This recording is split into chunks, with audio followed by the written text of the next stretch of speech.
नमस्कार मित्रांनो, आपण आज मुलांना अक्षर कसं सुधारायचं हे शिकवणार आहोत.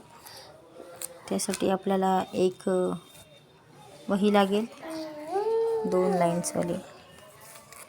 ही माझ्या स्टुडंट्सची वही आहे. हे तिचं आधीचं अक्षर आहे, पण मी दिलेल्या पद्धतीमुळे तिच्या अक्षरात खूप फरक पडला आहे. आपण बघू शकता.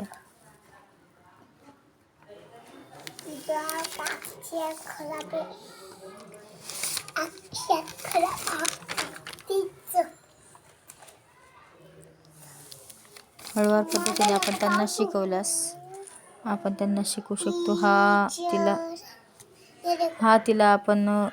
मी तिला त शिकवलेला होता, पण तिला जमत नव्हता.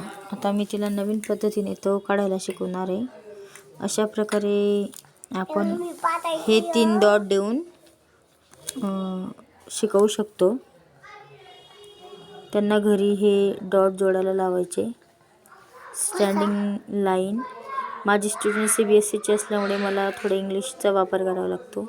स्लीपिंग लाईन, परत स्टँडिंग लाईन, परत स्लीपिंग लाईन आणि ही थोडी स्लायडिंग लाईन. अशा प्रकारे हा आपला त क्रिएट होऊ शकतो. याच्यामध्ये खूप साऱ्या मिस्टेक्स मुलं करतात, की हा जो असतो ना याला असं कर्व करतात किंवा काही असं करतात आणि डायरेक्ट असं लिहितात. यामुळे तो त आहे ना, त सारखा न दिसता व सारखा दिसतो. त्यामुळे आपण काय करायचं, मुलांना असे डॉट देऊन त्यांना आधी स्टँडिंग स्लीपिंग लाईन व्यवस्थित जॉईन करायला लावायची. नंतर परत त्यांना स्लीपिंग लाईन काढून एक स्लायडिंग लाईन काढायला लावायची. अशा प्रकारे तो ते व्यवस्थित प्रमाणे लिहू शकतात. आपण बघू शकतोय.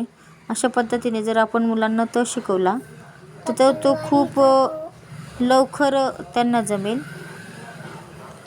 स्टँडिंग लाईन, स्लीपिंग लाईन, परत स्लीपिंग लाईन आणि sliding line. Standing line, sleeping line, sleeping line, sliding line, standing line, sleeping line, sleeping line, sliding line.